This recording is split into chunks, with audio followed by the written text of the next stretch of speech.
그리스도의 평강이 너희 마음을 주장하게 하라. 평강을 위하여 너희가 한 몸으로 부르심을 받았나니 또한 너희는 감사하는 자가 되라.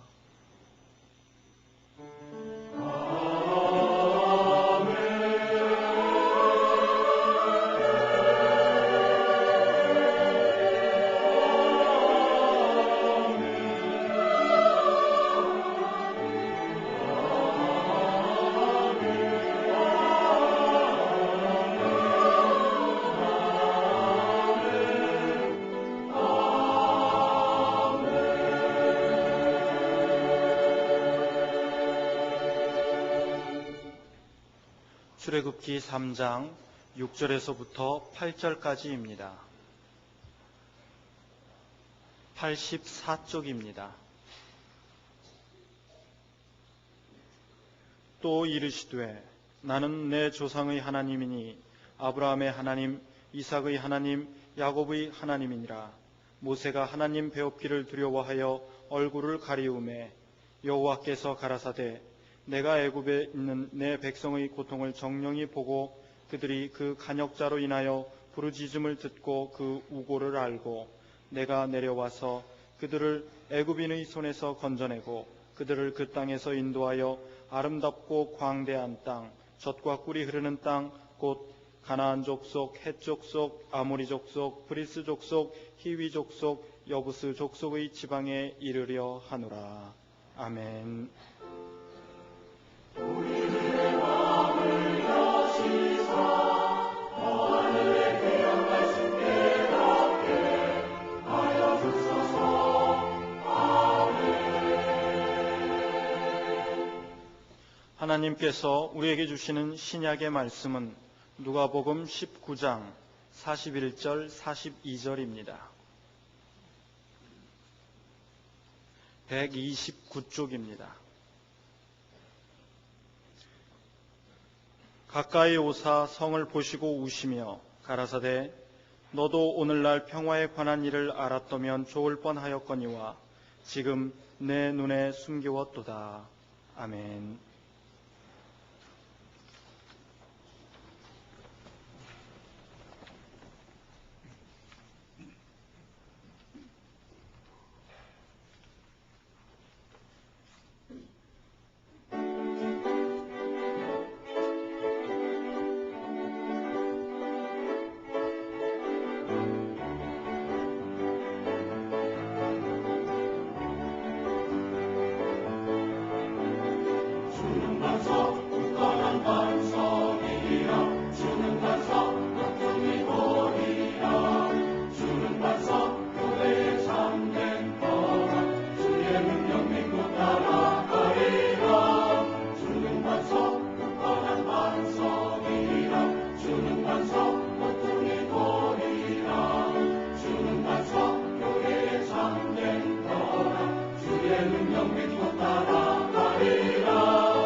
오직 주 예수 믿음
굳건한 반석이라 주는 반석 모퉁이 돌이라 주는 반석 교회의 참된 터라 주의 능력 믿고 따라가리라 주의 능력 믿고 가리 주의 능력 믿고 따라가리 주는 반석.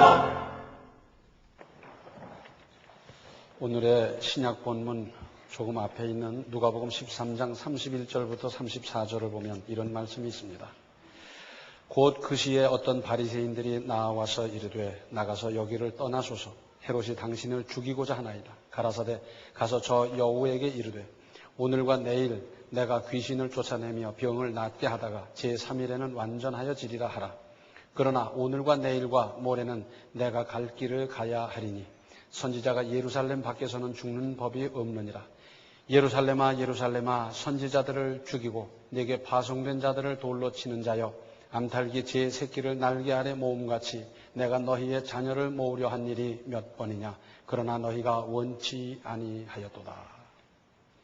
예수님은 물론 온 인류와 오고 오는 세대를 위해서 오셨지만 당신의 피부치욕, 우선은 만나고 눈에 띄는 동족에 대한 연민의 마음은 참으로 안타까움 그 자체였습니다. 유대 교권자들의 죄는 예루살렘에서 감행됐습니다. 바로 거룩한 성에서 하나님이 보내신 종들을 죽였습니다.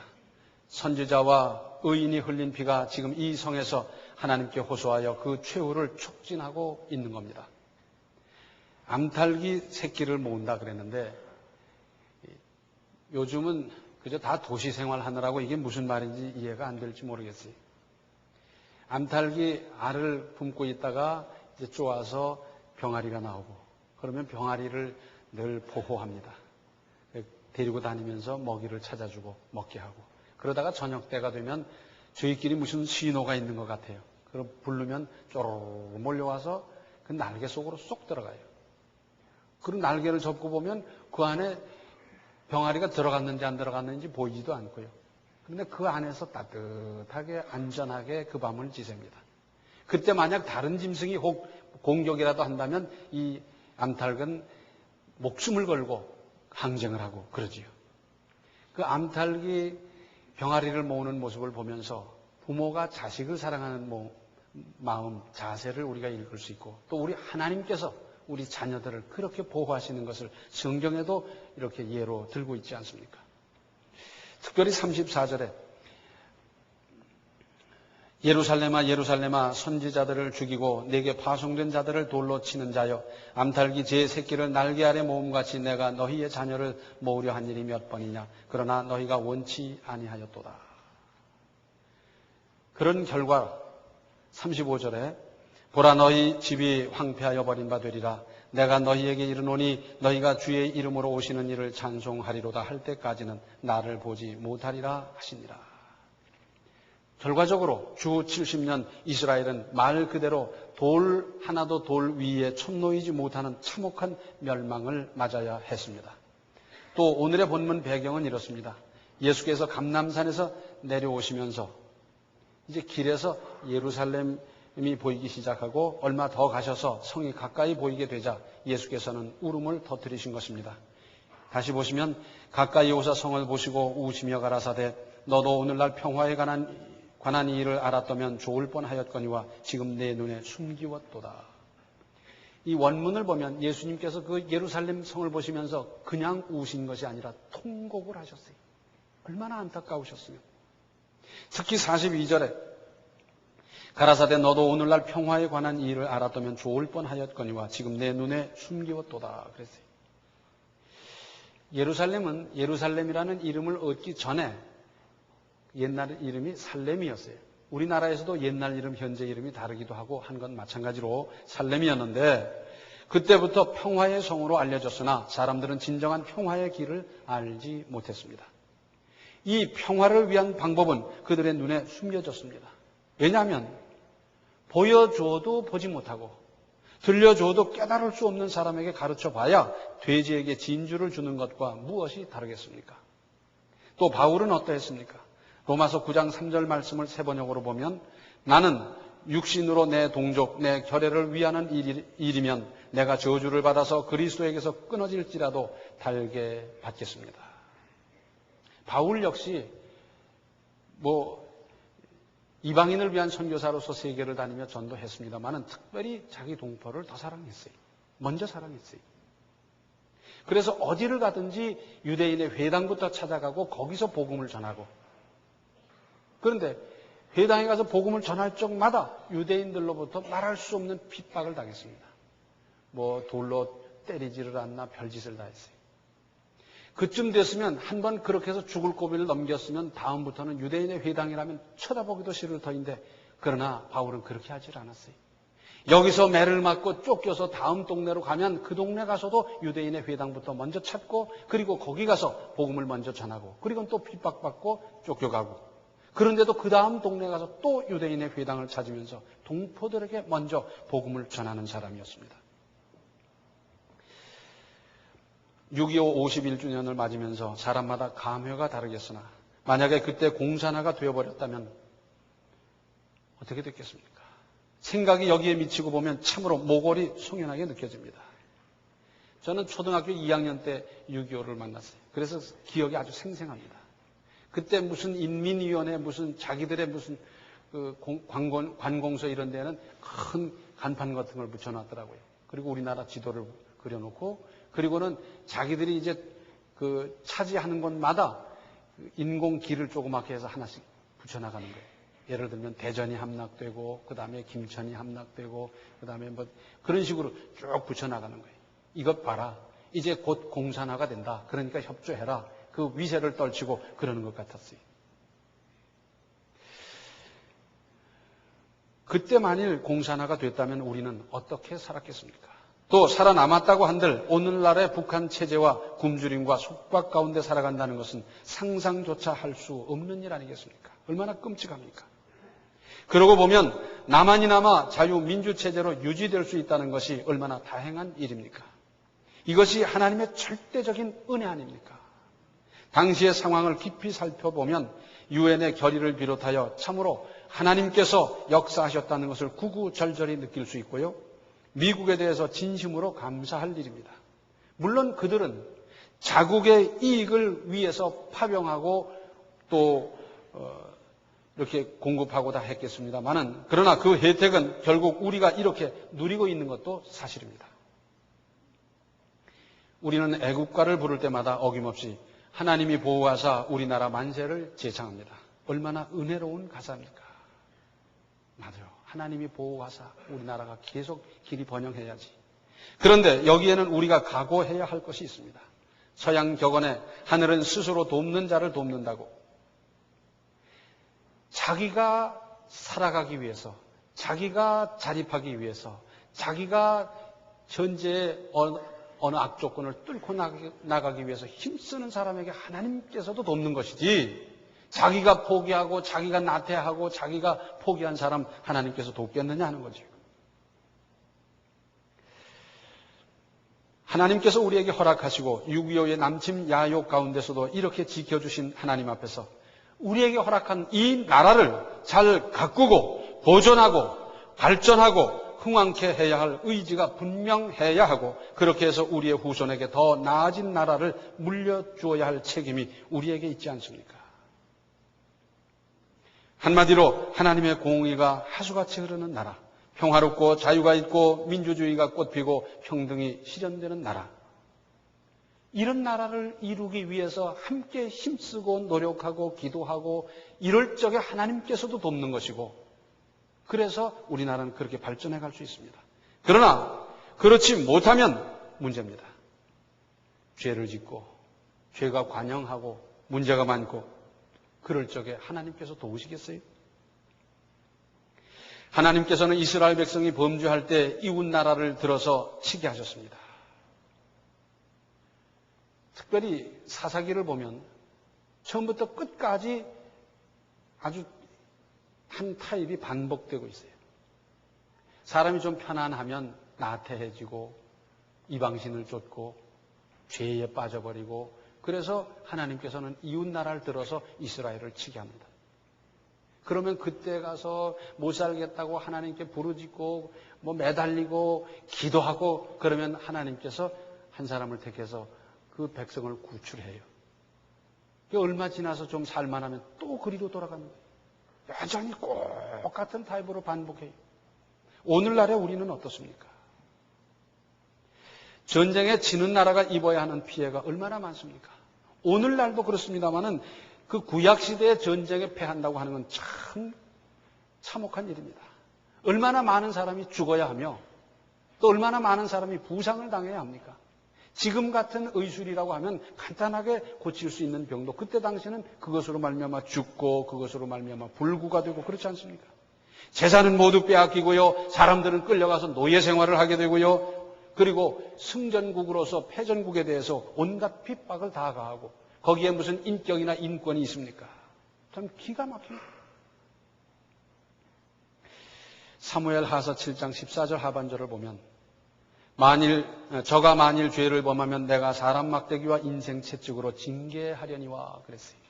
바로 하나님께서 블레셋이라든지 이웃나라를 들어 쓰신 것이 바로 이런 것 아니겠어요? 하나님은 사랑하시기 때문에 징계하셔서 바로 서게 하시고 믿음에 서게 하시고 그러시는 거죠. 어떻게 하면 나라가 안정되고 부강해지고 발전할 수 있겠습니까? 결론은 간단합니다. 하나님의 말씀대로 하면 됩니다. 정치도 하나님의 말씀대로, 경제도 하나님의 말씀대로, 어떤 제도나 문제나 모든 것도 하나님의 법도대로 하면 됩니다. 좀 더 구체적으로 말씀드린다고 하면 사회가 맑아야 합니다. 부정이 없고 불의가 사라지고 불법이 어디 갔는지 발견하기 어렵고 거짓이나 음란이나 마약이 다 퇴치된 사회. 이런 사회는 참으로 맑은 사회, 건강한 사회 아니겠어요? 그런 건강한 사회를 하나님께서는 돕고 되게 하시고 그러지 않겠어요? 그런데 이렇게 완전히 건강한 사회는 이 지구상엔 없어요. 따지고 보면 영원히 없을 겁니다. 그러나 이것이 많은 사회와 적은 사회는 달라요. 불의와 부정과 불법과 거짓과 음란과 마약이 많은 사회는 이건 병든 사회예요. 그러나 이것이 아주 적은 사회는 그 사회는 괜찮은 사회예요. 아주 적은 사회라 하더라도 하나도 없는 사회는 아직 없어요. 그래서 세계에 경찰 없는 나라 보셨어요? 그 말은 범죄가 있기 때문에 경찰이 있는 거고요. 세계 1등 국가라고 그러고 모범 국가라고 그러는 어느 나라에도 보면 거기도 살인도 있고요. 마약도 있고요. 뭐도 있고 그래요. 그런데 문제는 모두들 부패 최면에 걸려 있는 겁니다. 그래서 다른 사람이 하는 건 죄로 보고 자기가 하는 것쯤은 뭐 이런 건 괜찮지 않겠나 생각하고 뭐 아무것도 아니라고 생각하고 다들 그러는데 뭘 그러면서 부패 최면에 걸려 있어요. 신앙 양심이 아주 예민해 있는 것이 아니라 부패 최면으로 점점 깊이 빠져들어갑니다. 내가 생각할 때 뭐 이거 아무것도 아니고 이것쯤이야 뭐 그렇게 생각한다고 할 적에 하나님께서도 그렇게 생각하시겠습니까? 아닙니다. 죄는 아무리 미미해도 죄입니다. 죄에게 무슨 옷을 입힌다고 없어지겠습니까? 무슨 포장을 한다고 하나님을 속일 수가 있겠습니까? 우리 속담에 그런 말이 있지요. 새똥은 똥이 아니냐. 작아도 그건 그거다 그 말이에요. 여기에 사회가 이렇기 때문에 우리나라가 이 지경이 됐기 때문에 여기에 그리스도인의 사명이 있는 겁니다. 우리에게 예수님은 말씀하셨습니다. 빛이고 소금이라는 말씀의 뜻이 뭡니까? 자기를 희생해 가면서 사회를 밝히고 썩지 않도록 하라는 것 아니겠습니까? 나를 따라오려거든 자기를 부인하라 그랬어요. 자기가 좀 손해도 보고 부담도 하고 땀도 흘리고 그런 일에 앞장도 서고 그러면서 자기를 불태우는 것이고 몸을 버려서 녹이는 겁니다. 자기 모습으로 없어지는 거예요. 이렇게 안 되면 어떡하느냐? 썩으면 망합니다. 세계 역사를 보십시오. 부패하고서 망하지 않은 나라가 있습니까? 썩고서 버텨낸 왕조가 있습니까? 어느 왕조, 어떤 정권도 말기 현상은 언제나 부패였습니다. 당나라가 그렇고 청나라가 그렇고 송나라가 그렇고 이집트가 그렇고 로마 제국이 그렇고 그리스가 그렇고 어느 나라를 막론하고 말기 현상은 언제든지 부패예요. 썩어 빠졌고 음란하고 퇴폐하고 껌껌하고 이러다가 그 사회는 끝이 나는 거예요. 그렇게 해서 사회가 멸망하고 나라가 멸망하고 왕조가 멸망한 것이 역사의 교훈 아닙니까? 이것은 나라만 그런 것이 아니고 사회만 그런 것이 아니고 우리 개인, 가문, 집안도 마찬가지예요. 권문세가 힘을 좀 쓴다고 해서 떵떵거리고 하다가 그것으로 말미암아 교만에 빠져버리고 그것으로 말미암아 가렴주고 하고 그러던 가문들이 어떻게 됐습니까? 다 망해버리고 그러잖아요. 우리도 지금도 더 썩으면 망할 수 있습니다. 그러나 맑으면 살 수 있습니다. 맑으면 길이 있고 하나님께서 도와주십니다. 일시적으로 사회가 불안하고 경제가 어려워도 맑으면 일어날 수 있고 맑으면 회복될 수 있고 맑으면 살 수 있습니다. 싱가포르는 말입니다. 원래 말레이시아하고 붙어 있었잖아요. 얼마나 부패하고 더럽고 나태하고 그런 나라였습니까? 그런데 이 큰 땅덩어리 가지고 하려니까 안 되겠거든요. 그래서 싱가포르만 떼어서 독립을 했어요. 그리고는 그때부터 하나하나 차근차근 질서를 잡아나가고요. 그리고 나태를 몰아내고요. 그러면서 하나하나 차근차근 잡아가다 보니까 지금의 싱가포르는 세계 1등 국가가 됐어요. 국민 소득이 어떻고 사회가 얼마나 맑고 깨끗하며 부정부패가 없으며 세계가 다 부러워하는 나라가 되고 말았어요. 그 사람들 자질이 처음부터 그렇게 좋은 자질인 게 아니었어요. 방금 말씀드린 대로 부패하고 나태하고 더럽고 추하고 많이 그런 사람들이었는데 그 사람들 가지고 저렇게 훌륭한 나라를 만들었습니다. 그렇다고 하면 우리나라인들 이것이 불가능하겠습니까? 우리나라는 왜 못하겠습니까? 강한 나라는 어떤 나라입니까? 무기가 우수한 것으로 탁 무장한 나라가 강한 나라겠습니까? 또는 부자 나라가 강한 나라겠습니까? 지하 자원이 많아서 여유 있는 나라가 강한 나라겠습니까? 아닙니다. 건강한 나라가 강한 나라입니다. 건강하면 어떤 일이 있어도 해결이 가능하고 건강하면 모이자 그러면 모이고 나가자 그러면 나가고 그게 가능해요. 그러나 부패하고 썩고 보면 모이자 해도 안 모이고 나가자 해도 안 나가고 끝장나는 거지. 우리 모두 부정부패 중독에서 벗어나서 바르고 깨끗하게 살아가십시다. 이게 믿음 아닙니까? 믿음이 도대체 뭡니까? 바르고 깨끗하게 사는 것이 믿음 아니겠어요? 금전거래 확실히 하고 좀 깔끔하게 하세요. 시시하게 외상지고 빚지고 끌려다니고 그러지 말고 남녀관계 깔끔하게 하고 공과 사를 엄격히 구별하고요. 질서에 잘 따르고 질서를 우리가 만들어가고 예절 바르고 이것이 나 하나가 그렇게 하는 것이 애국이요 나라를 살리는 길입니다. 내가 하나 그런다고 뭐 되겠나? 그러다가 나라가 이 지경이 됐어요. 나라도 믿음 있는 나라도 믿음으로 바르고 깔끔하게 해야 되지 않겠나 하면 졸졸 흐르는 냇물이 모여서 시내가 되고 시내가 모여서 강이 되고 강이 모여서 바다가 되지 않습니까? 우리 믿는 사람 한두 사람이 모이고 10사람이 모이고 20사람, 50사람이 모여서 그 맑은 물을 줄기를 만들어 간다고 하면 이 사회는 하루아침에 밝아질 수도 있지 않겠습니까? 우리 그리스도인들이 힘을 합해서 이루어가면 얼마든지 가능한 일입니다.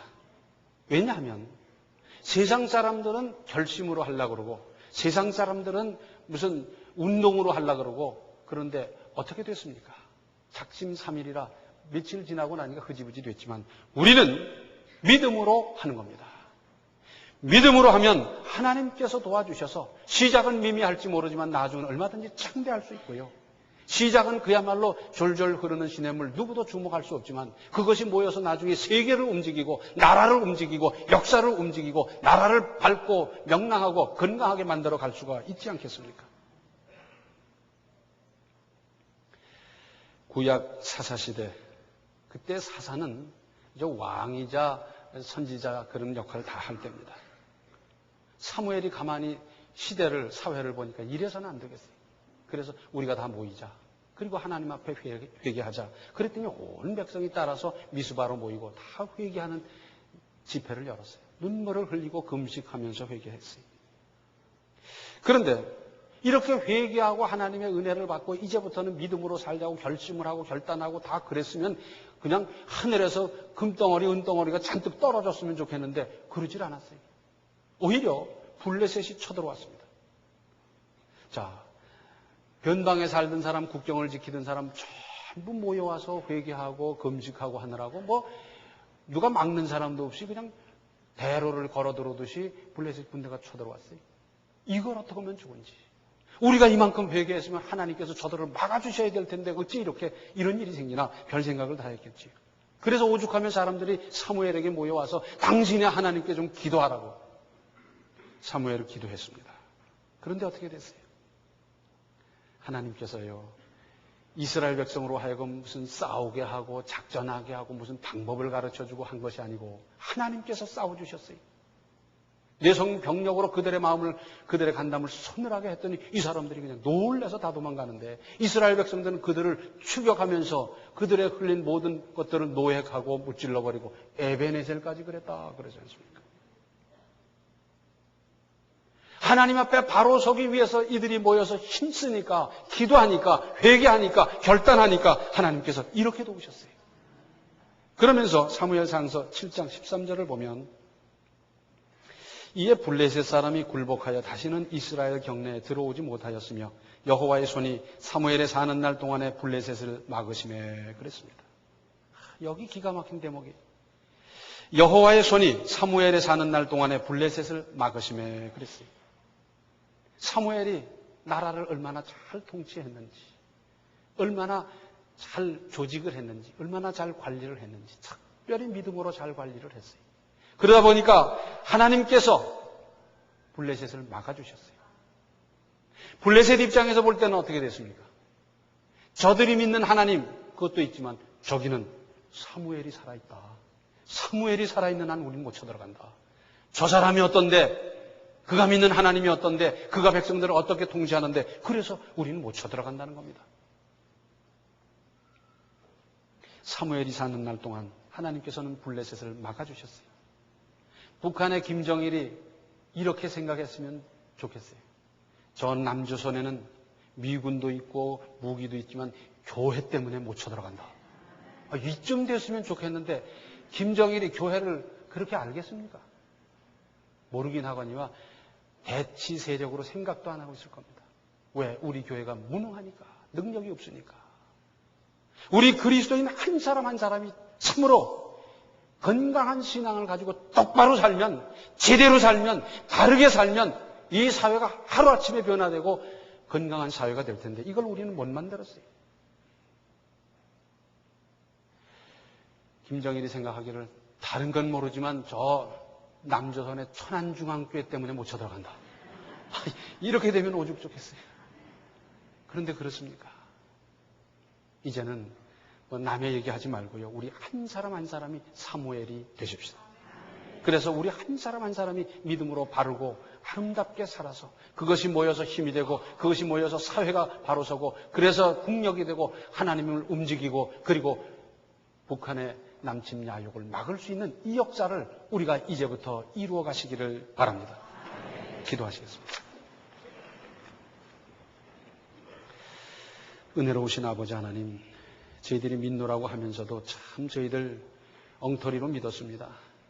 참 진실하게 믿었더라면, 바르게 믿었더라면, 제대로 주님을 따랐더라면 이 지경이 됐겠습니까?